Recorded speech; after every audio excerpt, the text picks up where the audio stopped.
This news update is brought to you by... So, I'm meeting Rico later. Gotta check in with the girls, but first, let me check my usage on the MyLime app. Now, what should I wear? Hashtag sexy. He's here.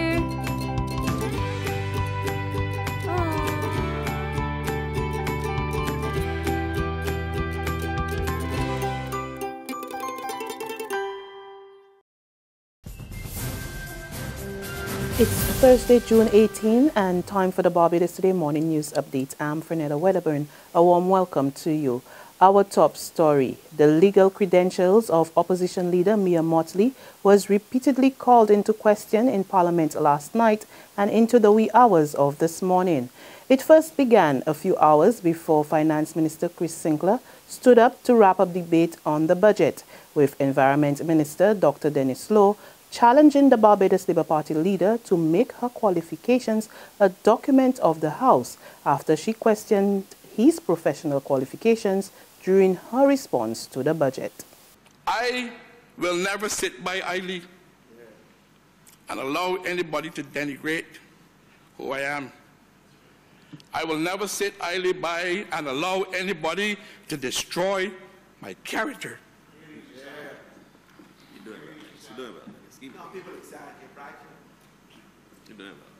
So they can choose to paint all they want to paint, but I'll say this: when you live by the sword, you must die by the sword. I've presented your certificate. And right now, at this hour, in this House, I'm calling on the leader of the opposition to present her legal certificate to this House. Some hours later, Finance Minister Chris Sinclair sought to drive the proverbial nail in her political coffin in his hour-and-a-half presentation in the House, where he leveled accusation after accusation against Mottley.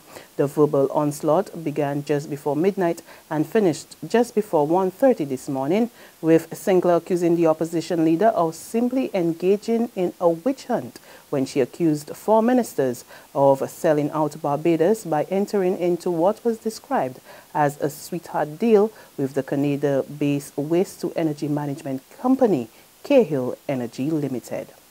So she tried to give the impression that I signed on a deal that was not dated and therefore it was not a properly executed agreement. Well, it's not my fault. Huh? You were here about Cahill. And we know what is going on in Barbados. That there's an attempt, as the Prime Minister has said, an insidious attempt, because you cannot beat us on policy. You could not respond to the budget cogently.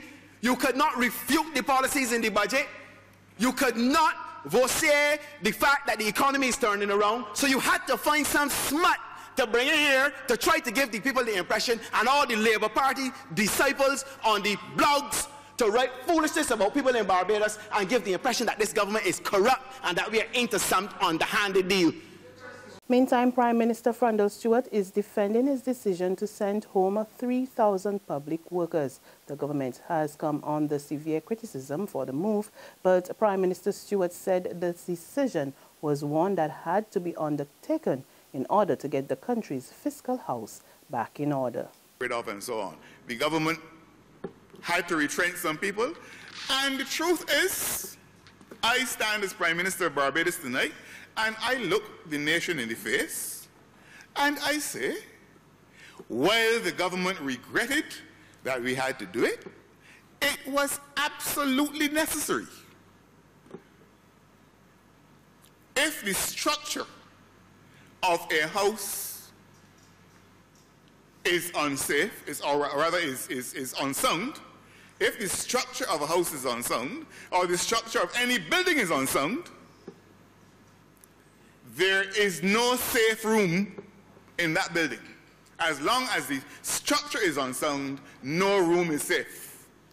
And we had therefore to look at the overall picture in the country and try to get things brought under control. And we are in the process of doing that.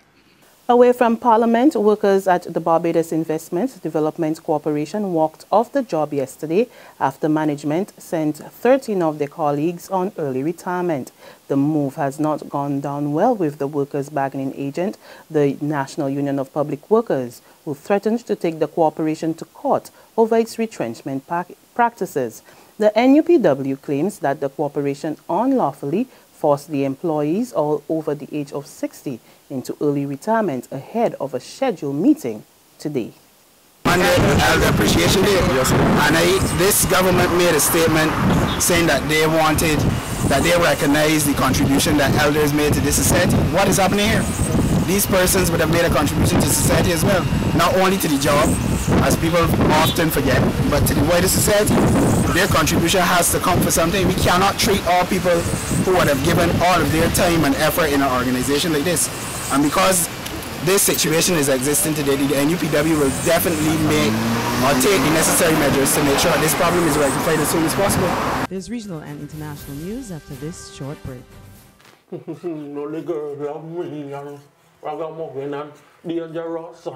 Anytime. This is Raspilly, I'm well versatile. Anytime me drop, you know me drop it in a style. Whether raga soca or whether broke wine, the girls ain't come to me because they know me have the style. Whoopax, you don't know Raspilly the place. Yeah, people, long time now you want to be a superstar, and right now you got the chance. Because Barbados, they got their superstar crossover competition. All you gotta do is write your lyrics, set up your video, send it into them, and you got a chance to win up to $15,000 in prizes. You know that easy. Whoopa! Yes, I go on Facebook, Barbados Today /Facebook. You go check it out. People got to think they're rolling for you. So do your thing. You don't know. Whoopa! Yes, I.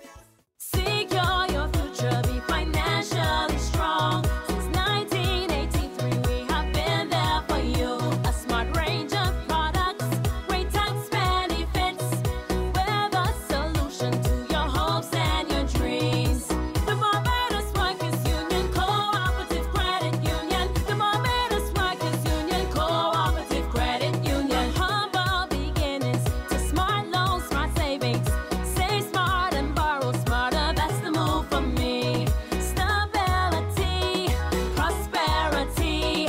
We're the solution to your hopes and your dreams. The Barbados Workers Union Cooperative Credit Union. The Barbados Workers Union Cooperative Credit Union. To regional happenings now, the deadline for people without a legal residency in the Dominican Republic to register expires, and immigration officials are serving notice that as of today, they will be patrolling neighborhoods with large numbers of immigrants. Authorities warn that anyone who is not registered will be repatriated. And on the international scene, at least 23 people are dead after a Boko Haram bomb confiscated by vigilantes exploded in a town in northeastern Nigeria. According to reports, the vigilantes were celebrating a successful operation with the military against the Islamist militants when the improvised explosive device went off, killing and injuring those gathered. And on that note, we come to the end of our morning news updates, but we will be back again this evening. Until then, remember to log on to www.barbadostoday.bb, subscribe to our e-paper, our email updates, and like us on Facebook. You can also catch us on Izumi Media in bus terminals or screenplay at supermarkets and gas stations near you. We're also on Channel 101 online TV and Mix 96.9 FM. There you can get all the latest news and sports. I'm Fernella Wedderburn. Good morning.